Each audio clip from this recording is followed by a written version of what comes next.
Assalamualaikum warahmatullahi wabarakatuh. Waalaikumsalam warahmatullahi wabarakatuh. Perkenalkan, saya Rifatul Amaniada Mayanti. Saya Panji Sastrawijaya. Di sini kita akan membahas materi mengenai teori kepribadian dari Albert Bandura.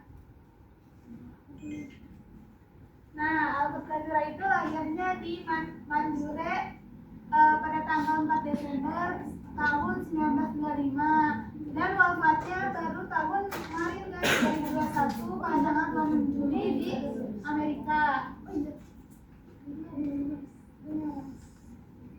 Terus juga kontribusi dari dan teori dari Albert Bandura ini ada eksperimen yang bernama boneka Bobo, dikembangkan 1961, efikasi diri, self-efisiensi dan lain-lain. Terus juga ada penghargaan dan jabatan, menjabat sebagai Presiden American Psychological Association apa pada tahun 1974. Jadi Albert Bandura itu menekankan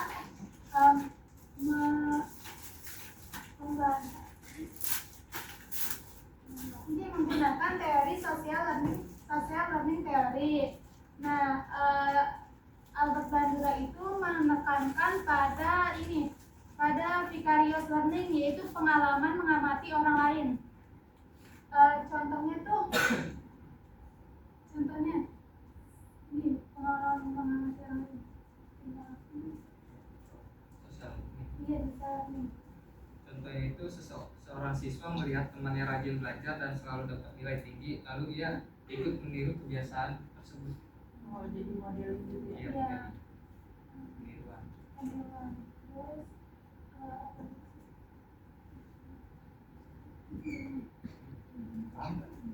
mau nggak teman-teman?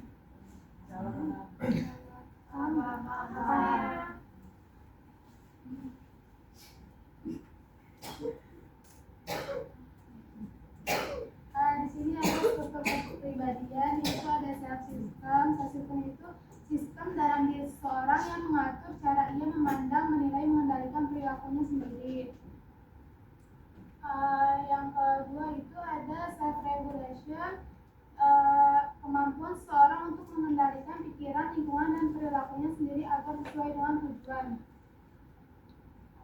Yang ketiga itu ada self efficacy, yaitu keyakinan seorang bahwa dirinya mampu mengendalikan diri dan menghadapi situasi atau tugas tertentu. Nah,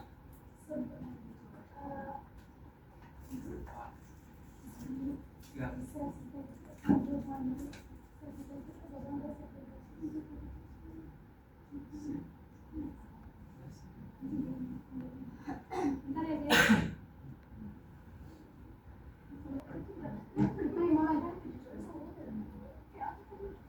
Nah, jadi self regulasi dan self efficacy ini menjadi satu bagian dinamakan self system. Jadi itu kayak bagian ya. Nah, jadi dari self system terbagi jadi dua, jadi dari self regulation sama self efficacy. Terus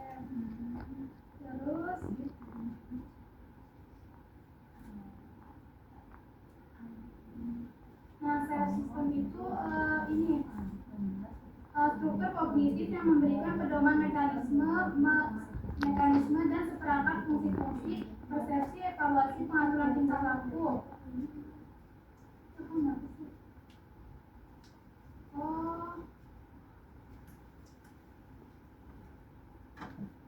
Sistem itu kayak contohnya gini guys, kayak menentukan perilaku. Kayak contohnya nih, perilaku ini gue ikutin jangan ya, kayak gue berpikir dulu gitu sebelum bertindak.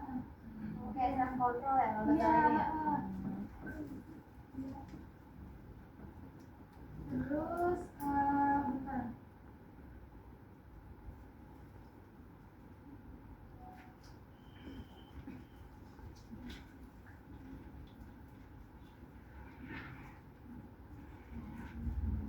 Nah, selanjutnya ini self regulation itu pengaturan diri, kemampuan berpikir untuk manipulasi dalam artian self regulasi ini adalah pengatur untuk menentukan gue lakuin apa enggak ya ini apa sih perilaku tersebut. Misalkan contoh ada di lingkungan tersebut tuh ada yang pakai narkoba. Nah di lingkungan tersebut kan ada yang pakai teman-teman kayak gini ya. Contohnya Panji. Misalnya gue pakai narkoba. Enggak teman-teman pakai narkoba. Lingkungannya lah. Nah di situ tuh lu tuh apa sih berpikir gue pakai apa enggak ya, gue pakai kayak si Panji tuh kayak mengontrol dirinya atas perilaku teman-temannya tersebut kayak gitu.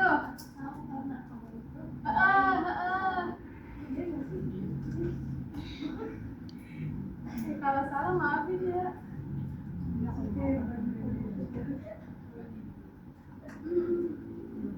Jadi ini nggak sih self regulation tuh dia punya tujuan. Itu kan beda ya. Kalau misalkan kayak gitu sama apa kan self system.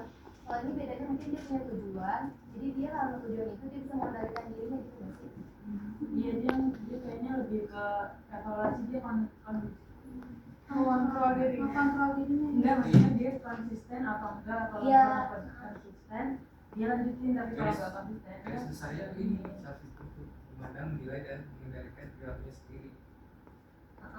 Kan kalau misalkan sama yang bawah tetap sama kan. Kalau misalkan tujuannya dihilangin yang bawah self regulationnya tetap sama kan sama yang self system di atas. Jadi bedain antara self system sama self regulation itu tujuannya. Kalau di self regulation si orang ini punya tujuan, jadi dia bisa membatasi diri antara dia sama lingkungan sosialnya gitu guys. Betul. Ngajar. Terus selanjutnya self efficacy. Sebenarnya enggak. Kalau self efficacy itu ini guys, kalau dia ikutin ini, kalau misalkan dia ikutin dia mampu nggak ya, misalkan contohnya Jora itu peringkat pertama di kelas ya. Nah Ira tuh kayak gue bisa nggak ya kayak Jora gitu peringkat pertama gitu. Nah bentar berapa besar kayaknya.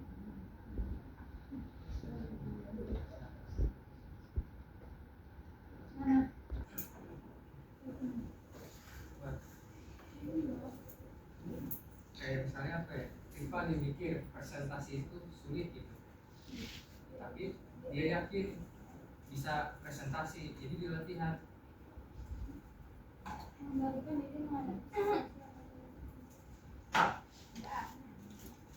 Kalau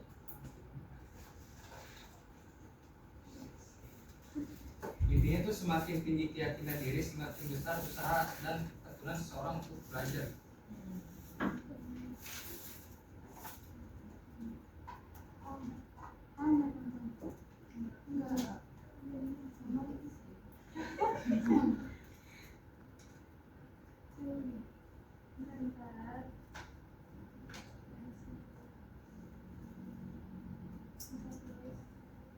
Ya.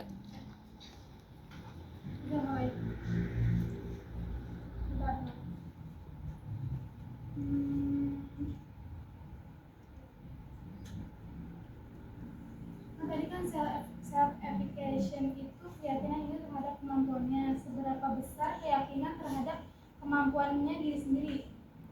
Contohnya gini, misalkan Panji kemarin dapat psikologi kepribadian nilainya berapa? 40. Nah di 40 itu lu yakin gak kalau misalkan UAS nanti lu dapat 90? Yakin banget. Misalkan lu makanya gak yakin nih. Gak yakin. Kayak enggak gitu. Nah di situ bentar guys, masih ragu kan si Panji itu ya nggak yakin. Nah itu dinamakan self efficacy. Lebih ke keyakinan diri. Kayak si Panji kan tadi kan kayak ragu-ragu gitu ya keyakinannya. Nah itu yang dinamakan self efficacy. Berarti itu dia punya self efficacy yang rendah gitu karena dia ragu sama kemampuan dirinya sendiri. Jadi itu kayak seberapa yakin seseorang itu dengan dirinya sendiri.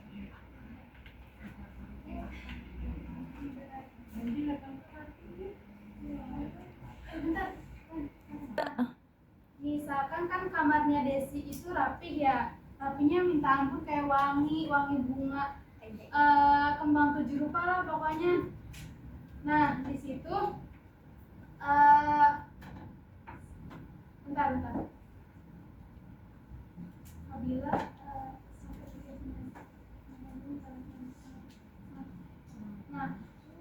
apabila apabila self efficacy, misalkan gue ngelihat kamar lu rapi banget nih gitu ya, kayak pokoknya rapi cukup gitu. Nah di situ gue kayak apabila self efficacy gue rendah dengan melihat kamar lu yang rapi gitu ya Des, gue tuh merasa bahwa nggak mungkin mampu untuk punya kamar yang rapi kayak lu gitu. Jadi seperti itu. Jadi gua bakalan tetap kamar gua tuh bakal tetap berantakan, nggak akan mengikuti meskipun ada modeling di depan mata. Enggak.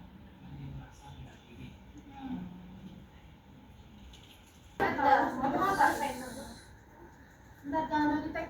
Jadi efisiensi itu ekspektasi hasil adalah keyakinan seseorang bahwa tindakan yang dilakukan akan menghasilkan akibat atau hasil tertentu. Contohnya, seorang mahasiswa percaya bahwa belajar rutin itu akan menghasilkan nilai yang baik. Terus yang kedua, ekspektasi hasil bisa sesuai atau tidak sesuai dengan kenyataan. Nah, kalau dia udah rajin belajar tapi hasilnya nilainya itu tidak baik gitu, jadi itu tidak sesuai dengan kenyataannya. Terus yang ketiga, self efficacy yang tinggi, percaya pada kemampuan diri ditambah ekspektasi hasil yang realistis akan membuat seseorang lebih bekerja keras dan termotivasi. Jadi jika seseorang punya percaya pada kemampuan dirinya, maka ia akan lebih termotivasi bekerja keras dan bertahan saat menghadapi kesulitan. Nah, mau nambahin sedikit, ekspektasi itu memiliki dua sifat, yaitu realistik dan tidak realistik. Realistik itu ekspektasi sesuai kondisi kita. Jadi lanjut.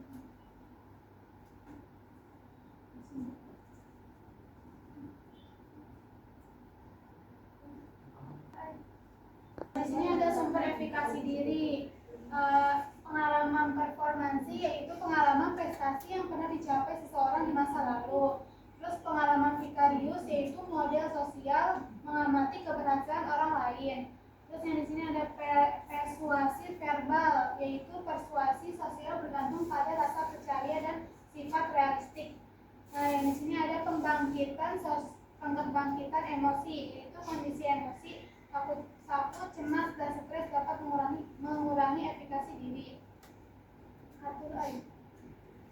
Nah, kalau pengalaman prestasi itu contohnya kayak waktu itu seseorang pernah mendapatkan prestasi tingkat 1 di kelas. Nah, ketika dia mengerjakan soal itu kayak, wah ini soalnya udah pernah gua ini nih, kayak menurut dia tuh gampang soal tersebut gitu. Nah, kalau misalkan model sosial itu ini kayak dia melihat seseorang berhasil, ya temennya berhasil, dia yakin bahwa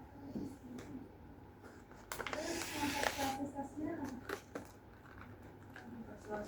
berarti melalui kata-kata ya? Atau gimana? mengalami dengan kata-kata nasihat, peringatan yang mendengar memaksa. Terus kalau misalkan ini menambah fisik, membuat tidak emosional, relaksi, menghilangkan sikap emosional dengan model simbolik, memunculkan emosi secara simbolik.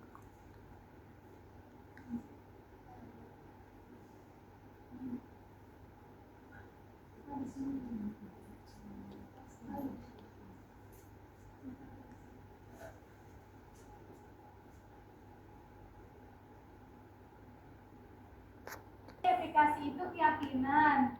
Kalau responsif itu kayak lingkungan lingkungannya tuh kalau responsif itu mendukung, kalau tidak responsif itu lingkungannya tidak mendukung. Nah jadi kalau misalkan keyakinan dia tinggi, lingkungan dia tuh mendukung bahwa atas proses yang dia akan capai. Nah prediksi hasil tingkah lakunya itu bakal sukses ataupun berhasil. Nah kayak gitu paham gak teman-teman? Jadi kalau efikasinya tinggi dan lingkungannya responsif, jadi manusia itu prediksi hasil tingkah lakunya itu akan sukses melaksanakan tugas yang sesuai dengan kemampuannya. Kalau rendah, efikasinya rendah dan lingkungannya tidak responsif, maka prediksi hasil tingkah lakunya itu dia akan depresi melihat orang lain sukses pada tugas yang dianggapnya sulit. Jadi dia kalau melihat orang lain sukses yang dia misalnya nih, gue melihat si Rifa ini mengerjakan sesuatu gitu yang gue anggap sulit, tapi dia berhasil, nah nanti dia akan depresi. Karena dia nggak punya dukungan sama dia tuh nggak punya ini. Nah kalau efikasi tinggi dan lingkungan tidak responsif, prediksinya dia akan berusaha keras mengubah lingkungan menjadi responsif, melakukan protes, aktivitas sosial, bahkan memaksakan perubahan. Nah kalau ya,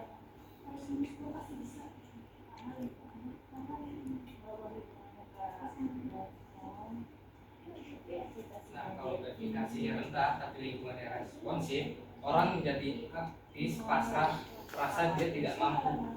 Udahlah, aku nggak bisa kayak dia. Dia punya sebelum mencoba perasaan Padahal lingkungannya mendukung. karena dia rendah. Iya, kalau misalnya efikasinya tinggi, terus lingkungan yang nggak responsif, tapi dia akhirnya jadi malah leader gimana? Malah perilakunya malah kebalikan dari itu, berusaha keras. Berarti itu efikasinya bukan tinggi guys. Prediksi hasil yang akan didapat. Itu efikasinya tinggi, tapi lingkungannya Nggak merespon. Nah dia jadi minder. Nah dari mindernya itu justru dia bisa bikin berusaha keras gak sih? Karena dia minder. Biasanya kayak gitu. Kalau misalkan dia beneran nggak mau maju, berarti dia efikasinya rendah. Karena kalau dia malah berarti keyakinannya kayak dia maksudnya berarti karena tidak responsif. Iya. Lanjut. Nah di sini Mandula mengasumsikan dasar teori itu ada 5. Ya. Pertama adalah plasticity, yang kedua reciprocal model, yang ketiga agen sensitif, yang keempat self regulation, yang kelima moral agency. Nanti ada slide.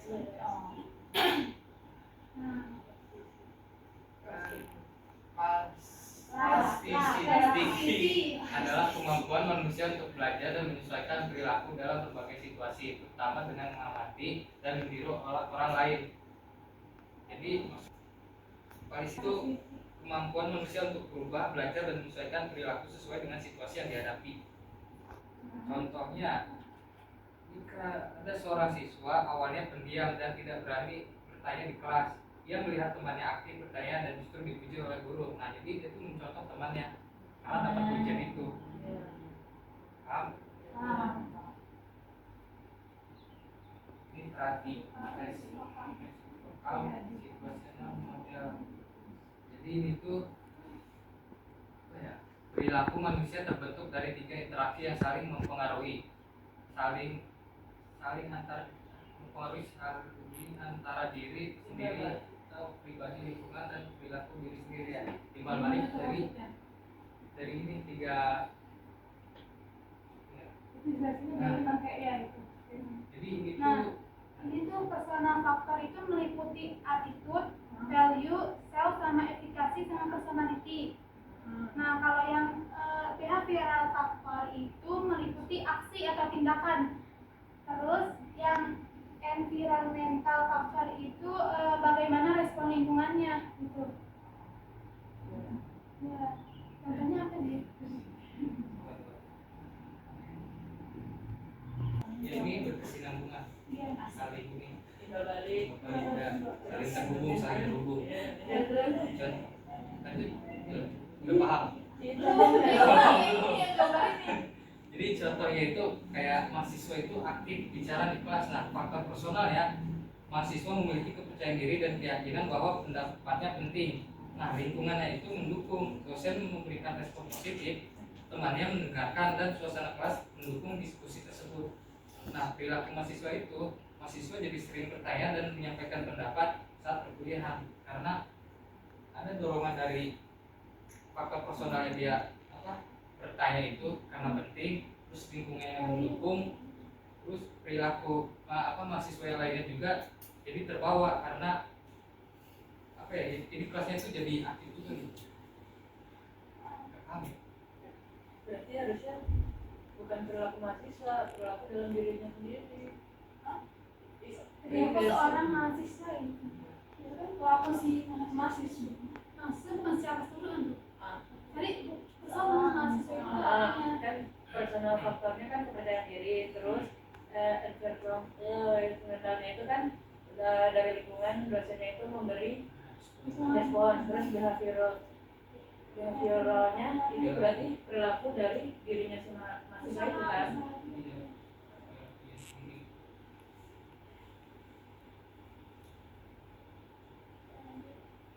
Terus ada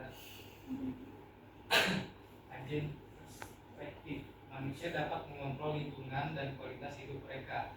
Manusia membentuk lingkungan dan sistem sosial melalui tindakannya. Tetapi pada saat yang sama, manusia juga dipengaruhi bentuk oleh sistem sosial tersebut. Maksudnya itu manusia adalah agen aktif, bukan korban pasif. Manusia punya kendali atas keputusannya, tindakan, dan arah hidupnya. Namun manusia membentuk lingkungan sekaligus dipengaruhi oleh lingkungannya.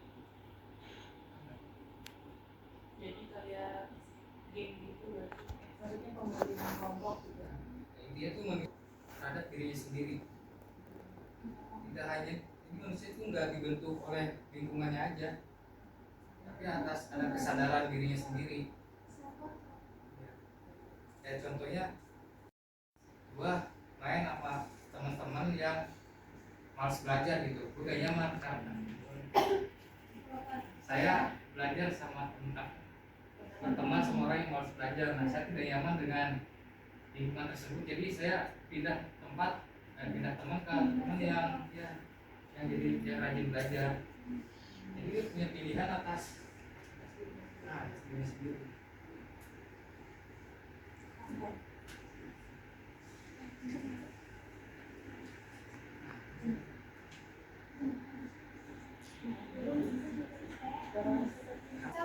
Respon. Oh berarti sih Nah, terus ini kok nggak paham. nah iya situ tuh kayak jadi si standar masyarakat tuh si self observation itu dimensi performa si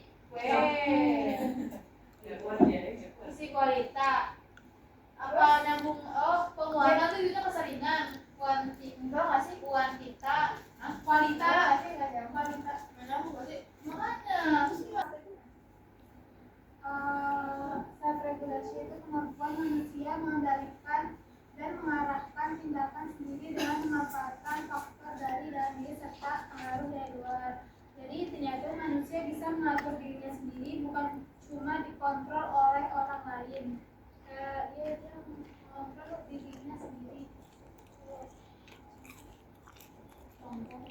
Contohnya tadi yang contohnya sama kayak tadi yang narkoba itu yang tadi contohnya.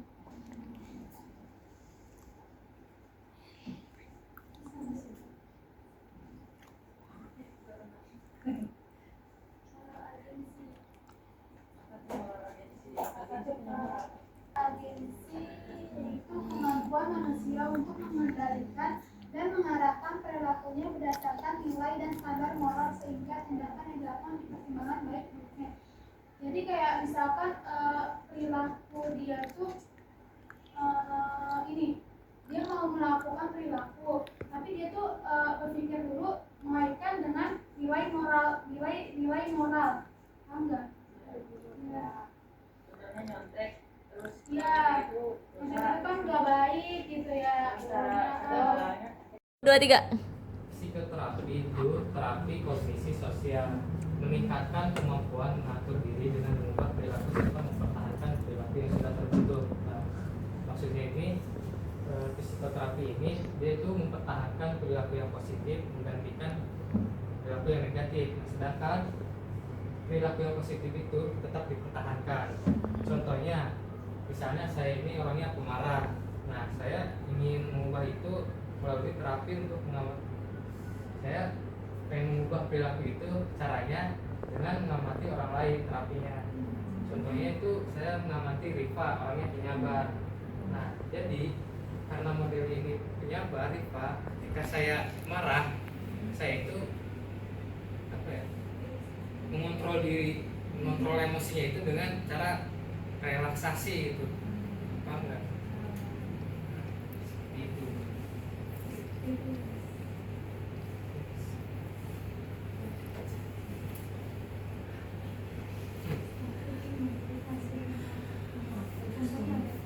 Selanjutnya ada strategi modifikasi tingkah laku. Di sini ada serious modeling. Individu dipertahankan untuk menyaksikan model yang melakukan aktivitas menakutkan sehingga secara bertahap rasa takutnya berkurang dan dia mampu meniru tindakan model tersebut. Ya, contohnya, anak kecil takut kucing, tapi diperintahkan untuk menonton atau melihat teman atau kakaknya bermain dengan kucing. Lama-lama anak itu menjadi berani menyentuh kucing karena sudah melihat orang lain melakukan hal tersebut dengan aman. Nah, ini ada cognitive modeling. Terapis melatih pasien untuk membayangkan model yang menghadapi hal yang ia takuti. Contohnya pasien takut apa ya? Contohnya itu kayak seseorang yang takut naik pesawat diminta membayangkan dirinya duduk tenang, pesawat lepas landas dengan aman dan tiba tujuan dengan selamat. Kayak dia tuh membayangkan tuh ketakutan diri dengan selamat, semoga selamat. Terus yang ketiga ada enactive mastery. Individu diminta menghadapi perilaku yang ditakutinya, sementara terapis menerapkan terapi desmistasis sistematik, yaitu memperkenalkan objek ketakutan secara bertahap dari yang paling ringan hingga paling berat, disertai teknik relaksasi agar tetap tenang. Kayak contohnya, saya ini takut ketinggian, ya, ketinggian. Mulai berdiri dari apa ya? Berdiri di tangga. Berdiri di tangga gitu loh. Ketinggian tangga dia, tangga yang apa ya? Ya, anak tangga yang satu, anak tangga kedua bertahap gitu. Tidak langsung itu sambil dia itu menerapkan ini teknik relaksasi agar tetap tenang. Jadi dia tuh jadi tenang terus berani gitu. Apa contohnya itu, saya takut nih, Rika takut berbicara di depan umum, grogi karena kondisinya nggak bagus. Nah jadi Rika tuh kayak belajar di cermin terlebih dahulu, bahkan bertahap tuh ya, belajar di cermin, terus berbicara dengan teman, habis itu ini forum berdiskusi kayak gitu, habis itu Rika tuh kayak yang tahap lagi itu presentasi di kelas kan kayak gitu.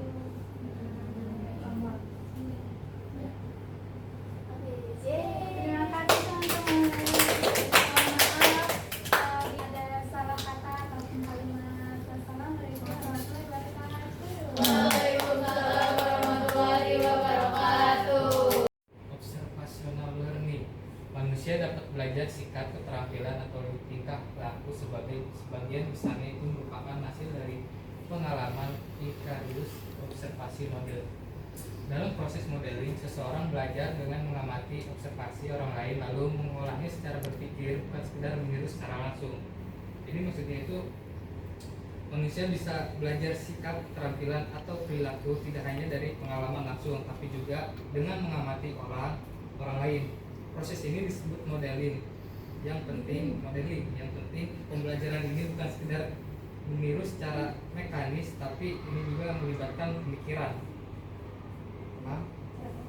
Contohnya, seorang anak menonton kakaknya mencuci piring. Nah, anak ini mengamati langkah-langkahnya, lalu mencoba melakukan hal yang sama saat diminta membantu di rumah. Paham nggak? Jadi, model semakin mirip seseorang dengan model yang dia amati, semakin besar pengaruh dan semakin mudah ia meniru atau belajar dari model tersebut. Karakteristik observer menunjukkan bahwa orang dengan percaya diri dan harga diri rendah lebih mudah meniru perilaku orang lain. Konsekuensi dari tingkah laku yang ditiru, perilaku yang diberi reward cenderung ditiru, sedangkan punishment membuat orang enggan meniru hal tersebut. Nah, karakteristik observer ini itu tuh contohnya, siswa pemalu cenderung mengikuti cara bicara temannya yang lebih percaya diri supaya diterima oleh temannya itu. Nah, kalau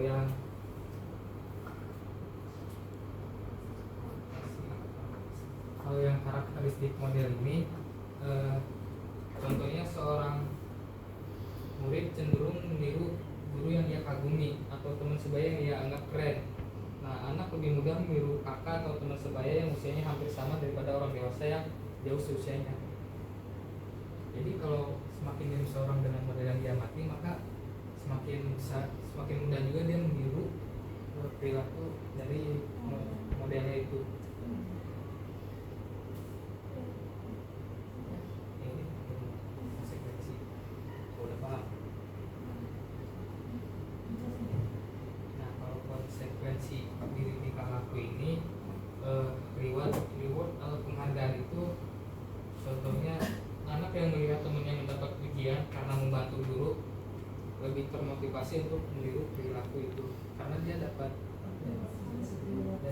pujian. Nah, sedangkan kalau punishment itu, hukuman itu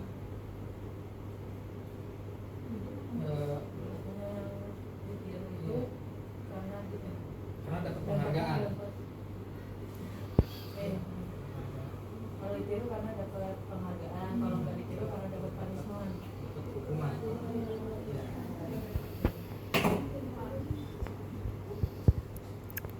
Terus ada proses perilaku modeling.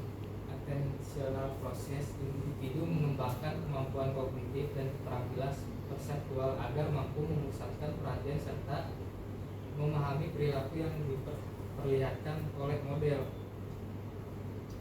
Contohnya, seorang murid belajar menggambar dengan menonton guru menggambar. Murid itu memperhatikan teknik goresan pensil, arah garis, dan urutan langkah guru. Nonton, tapi dia mempraktekkan prosesnya dari garisnya, arsirannya.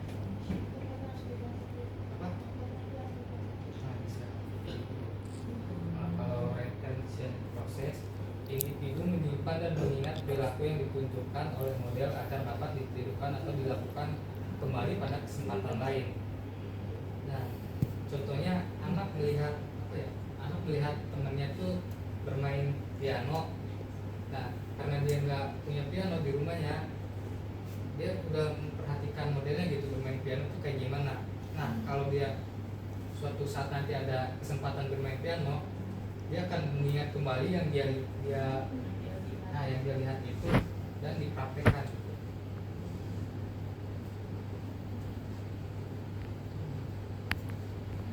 Menjadi tindakan nyata, lalu menerima umpan balik dari lingkungan atas perilaku tersebut.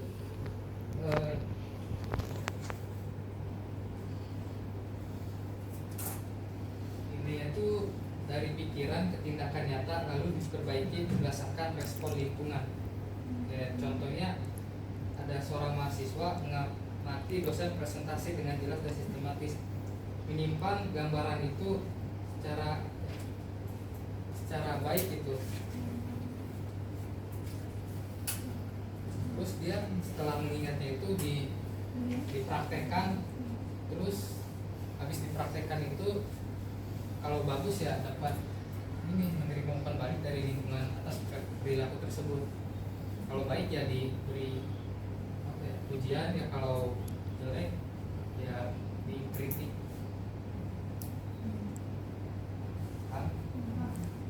Terus ada instinct and motivational process. Individu memiliki pemahaman bahwa perilaku yang diimitasi akan memiliki akibat tertentu sehingga mendorong terjadinya pembelajaran untuk mengulangi perilaku tersebut di kemudian hari. Maksudnya ini individu termotivasi meniru dan mengulangi perilaku karena ia memahami bahwa perilaku itu membuat akibat tertentu. Akibatnya bisa berupa reward atau hukuman. Kalau akibatnya positif, perilaku itu cenderung diulangi. Kalau negatif, perilaku itu cenderung akan ditinggalkan.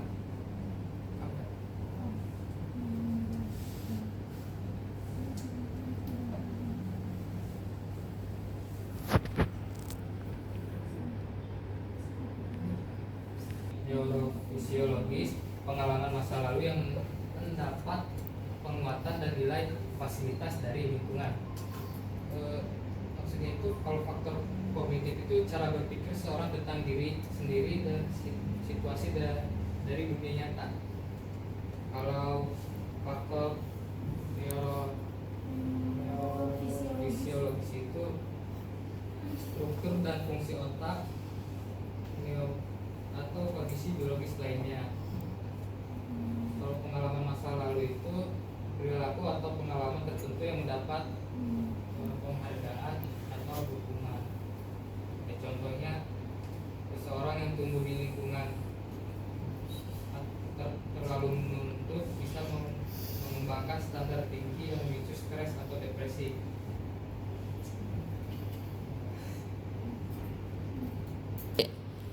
Reaksi depresi ini disebabkan karena standar dan tujuan yang terlalu tinggi. Individu menjadi rentan mengalami kegagalan. Kegagalan tersebut membuat individu meremehkan. Contohnya mahasiswa yang selalu mengharapkan nilai sempurna di setiap mata kuliah selalu merasa gagal ketika ia mendapatkan nilai C meskipun nilai itu sudah cukup baik gitu. Kan kalau misalkan kalau yang nilainya nilainya jelek banget itu kan yang D ya, dapat nilai D. Nah dia tuh kayak pas dapat nilai C itu kayak depresi, kok aku dapat nilai cuma C gitu. Karena tujuannya terlalu tinggi. Usahanya terlalu tinggi, jadi depresi.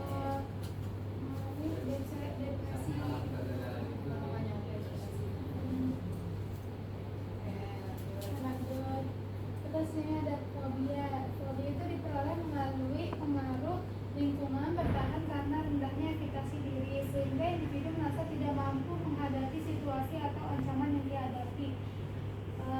Contohnya itu kayak 2, 3. Psikoterapi itu terapi kognisi sosial, meningkatkan kemampuan mengatur diri dengan mengubah perilaku serta mempertahankan perilaku yang sudah terbentuk. Nah, maksudnya ini psikoterapi ini dia itu mempertahankan perilaku yang positif menggantikan perilaku yang negatif. Nah, sedangkan perilaku yang positif itu tetap dipertahankan. Contohnya, misalnya saya ini orangnya pemarah. Nah, saya ingin mengubah itu melalui terapi untuk saya pengen mengubah perilaku itu caranya dengan mengamati orang lain terapinya. Contohnya itu saya mengamati Rifa, orangnya penyabar. Nah, jadi karena model ini penyabar Rifa, ketika saya marah, saya itu mengontrol diri, mengontrol emosinya itu dengan cara relaksasi gitu. Paham nggak? Itu.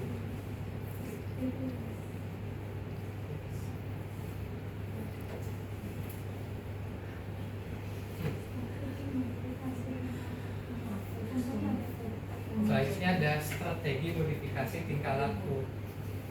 Di sini ada serius modeling. Individu dipertahankan untuk menyaksikan model yang melakukan aktivitas menakutkan sehingga secara bertahap rasa takutnya berkurang dan dia mampu meniru tindakan model tersebut. Ya, contohnya, anak kecil takut kucing, tapi diperintahkan untuk menonton atau melihat teman atau kakaknya bermain dengan kucing. Lama-lama anak itu menjadi berani menyentuh kucing karena sudah melihat orang lain melakukan hal tersebut dengan aman. contohnya ada cover cognitive modeling. Terapis melatih pasien untuk membayangkan model yang menghadapi hal yang dia takuti. Contohnya pasien takut apa ya? Contohnya itu kayak seseorang yang takut naik pesawat diminta membayangkan dirinya duduk tenang, pesawat lepas landas dengan aman dan tiba tujuan dengan selamat. Kayak dia tuh membayangkan tuh Ketakutan sendiri. ketakutan diri dengan selamat, semoga selamat. Terus yang ketiga ada enactive mastery.